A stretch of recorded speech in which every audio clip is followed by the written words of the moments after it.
ஓம் சத்குரு சாய்நாதாய நமோ நமக. எனது முதன்மை பேராசான் மதிப்பிற்கினிய ஆதித்ய குருஜி ஐயா அவர்களுக்கு குரு வணக்கம்.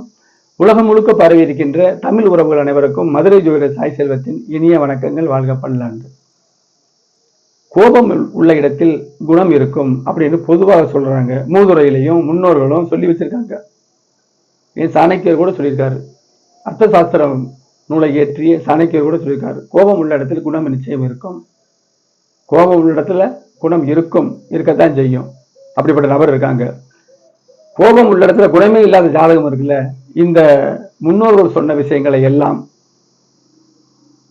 இந்த ஜோதிட சாஸ்திரம் வித்தியாசப்படுத்தும், நிச்சயம் மாறும். நான் சொல்ற விளக்கத்தை பாருங்க. கோபம் உள்ள இடத்தில் குணம் இருக்கும், விளக்கத்தை பாருங்க. கோபம் யாருக்கு வரும்? செவ்வாய் பாவத்துவமாக இருக்கிறவர்களுக்கு, வலுத்து இருக்கிறவர்களுக்கு கண்டிப்பா கோபம் வரும். சுபக்கிரகங்கள் பார்த்துட்டா தேவைப்படுவதற்கு கோபப்படுவார்கள், நிச்சயம் அது இருக்கும். ரவுடிக்கும் போலீஸ் அதிகாரிகளுக்கும் வித்தியாசம் இருக்கு இல்லையா? செவ்வாய் வலுத்து பாவத்துவமாக வளர்த்திருந்தா எதையுமே யோசனையின்றி செய்துவிட்டு முழிப்பாரு, செஞ்சுட்டு யோசனைப்படுவார் சிறைக்கு போன பின்னாடி. அதுலேயும் அசுரன் போல இருக்கக்கூடியவங்களா இருக்காங்க. சூரபத்மன் கடைசி வரை முருகப்பெருமான் உணராமலே போய் சேர்ந்த அமைப்பு மாதிரி மனித இந்த புராணங்கள்லாம் நம்ம மனிதர்களை உணர்ந்துக்கலாம். அப்ப இதெல்லாம் லக்கணத்துல செவ்வாய் இருந்துச்சுன்னா இந்த விஷயத்தை இன்னொன்று சொல்றேன். அருமை ஆசான் அவர்களுடைய கிரகபாவ சுபத்துவ பாவத்துவ கோட்பாட்டின்படி சூழ்ச்சி அமைப்புல உச்சமா இருக்கிற செவ்வாய் கேது சேர்ந்திருக்கு. கண்ண முடிச்ச உடனே இவற்றை கோபம் இருக்காதுன்னு பெற்றோர்கள் உண்மையினாக இதை எப்படி சொல்லி நடத்தி கேட்பாங்கல்ல. ஹைலைட்டா சொல்லும் பொழுது செவ்வாய் இருந்தா கோபம் வருங்க, புசு புசுன்னு கோபம் வரும், கடுமையா இருக்கும். அவருடைய சுபத்துவ பாவத்துவ அளவீடுகள் படி அது வரும். லக்னாதிபதி எப்படி இருக்காருன்னு பார்த்து சொல்லணும். எல்லாம் சொல்லும் பொழுது அவங்க ஜோதிடத்தை உணர்ந்துக்கிறாங்க. நான் பலன் சொல்றது அப்படித்தான் சொல்றேன். என்னிடம் பார்க்கக்கூடிய உள்ளூர் நண்பர்கள், வெளியூர் நண்பர்கள், வெளிநாட்டில் உள்ளவங்க, வெளிமாநிலத்தில் உள்ளவங்க உணர்வார்கள். அடுத்தடுத்து பார்ப்பாங்க. லக்னத்துல செவ்வாய் இருந்தாலும் கோபம் சொல்லக்கூடாது. லக்னாதிபதி நிலையை பார்க்கணும். 5ஆம் இட சிந்தனை எப்படி இருக்குன்னு பார்க்கணும். சிந்தனை சந்திரன் எப்படி இருக்கு பார்க்கணும். எல்லாத்தையும் பார்த்தா தான் நம்ம ஃபைனலாக சொல்ல முடியும். இப்படித்தானே இந்த ஜாதகத்தில் மெய்ப்பிக்கிறேன். ஜாதகம் வந்தவொடனே நமக்கு என்ன சொல்ல தெரியுதோ அதை சொல்லி அவங்கள நம்ப வைக்கணும். அப்புறம் தான் நம்ம ப்ரெடிக்ஷன் ஆகும். இது பழங்காலத்தில் முறைகேடாக துருவ கணிதம், அண்ணன் எத்தனை, தம்பி எத்தனை, மாமன் எத்தனை, மச்சான் எத்தனை, இப்படி சொல்றதுலாம் இருக்கு.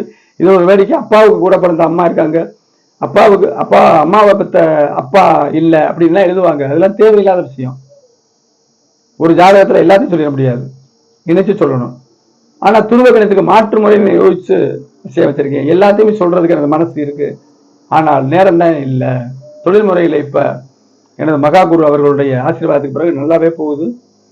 இதை சொல்றதுக்கு எனக்கு நேரம் தான் இல்லை அப்படிங்கிற அமைப்புல கண்டிப்பாக மீனத்துக்கு ஜென்மச்சனி, மீன ராசி மீனத்துக்கு ஜென்மச்சனி. சனியோடைய வேலை என்ன? நம்மளுடைய ஜாதகத்தின் வலுவுக்கு தகுந்தவாறு சனி எனக்கு குரு பார்வையில் இருக்காரு. முழுசா தடுப்பாரா? அவருடைய சனி தாங்க. நம்ம நுட்பமா செய்ய போடும் பொழுது அங்கே செக் வைப்பாரு. அந்த அமைப்பு ஓடிக்கிட்டு இருக்கு. ஜென்மத்தில் நீங்கியவுடன் மலன்னு நான் பார்த்த ஜாதகம் போல நிறைய விரைவாக வரும். ஜோதிடத்துக்கு கர்மா உண்டு, ஒத்துக்கிறேன். நானும் முயற்சி செஞ்சு பார்க்குறேன். எப்படியாவது ஒரு நாளைக்கு 4-5 வீடியோக்கள் போடணும், நிறைய எழுதணும், முடியலையே. அதோட அமைப்பும் ஜோதிடத்துக்கும் கர்மா உண்டு. உணர்ந்துக்கிட்டோம்னா துன்பம் இல்லை. இப்படிதான் அமைப்பு. ஆக சரி, கோபம் இருக்குது, அவர்கிட்ட குணமும் இருக்குமா? இந்த பாயிண்ட் சென்சிட்டிவா பாயிண்ட். லக்கணம் கெட்டு போச்சு, ராசி வலுப்பற்றால், இது என்னுடைய உறவினர் இருக்காரு, பேசுறது கடுமையா இருக்கும், அவர் இறக்கப்படுவார், அந்த குணம் வந்துடும். இல்லைன்னு வந்துட்டா அவர்கிட்ட இருக்கிற பாக்கெட்ல அப்படியே எடுத்து கொடுப்பாரு.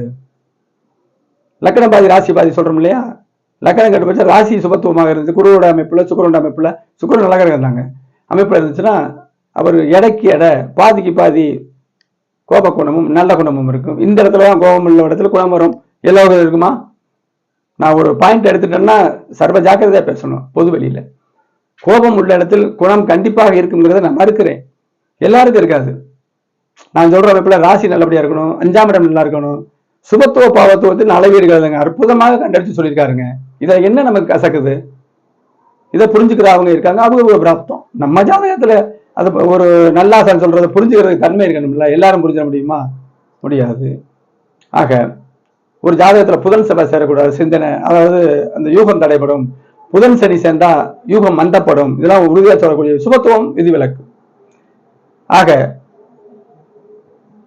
கோபம் இருக்கக்கூடிய அமைப்பும் குணம் இருக்கக்கூடிய அமைப்பும் கலந்து இருப்பவர்களுக்கு அந்த கோபம் இருக்கிற இடத்துல குணம் இருக்குங்கிறது சாத்தியப்படும். கோபமும் இல்லை, அவற்றை குணமும் இருக்காது. இந்த ஜாதகத்தை எத்தனை ஜாதகத்தை காட்டவா? ஜாதகத்தை பார்த்த உடனே அப்படிப்பட்ட ஜாதகம் வந்துச்சுன்னா பிடிச்ச நான் ஜர்வ ஜாக்கிரதையா பேசுவேன். அவங்கள்ட்ட மற்ற விஷயங்கள் எதுவும் பேச மாட்டேன். உங்களுக்கு என்ன வேணும்னு கேட்டு அப்படியே அனுப்பிடுவேன்.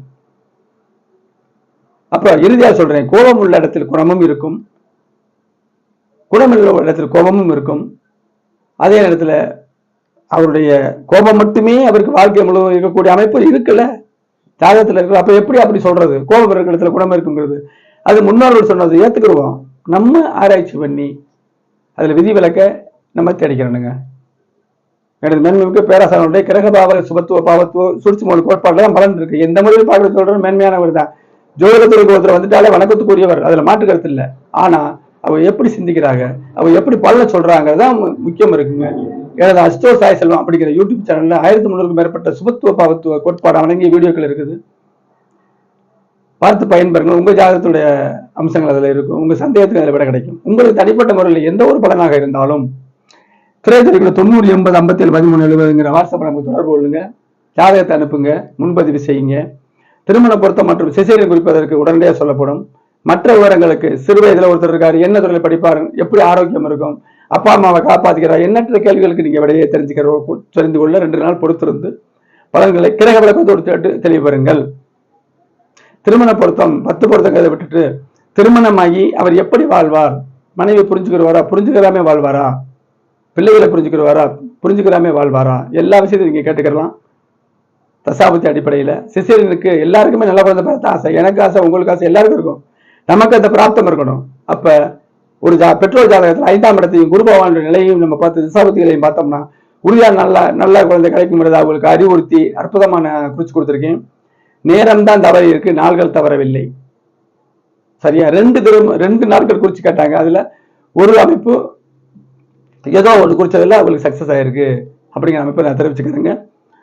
எனது வீடியோ அடுத்தடுத்து பாருங்க, சப்ஸ்கிரைப் பண்ணுங்க, லைக் பண்ணுங்க, ஷேர் பண்ணுங்க. அடுத்து ஒரு பயனுள்ள வீடியோ சந்திப்போம். நன்றி, வணக்கம், வாழ்க வளமுடன்.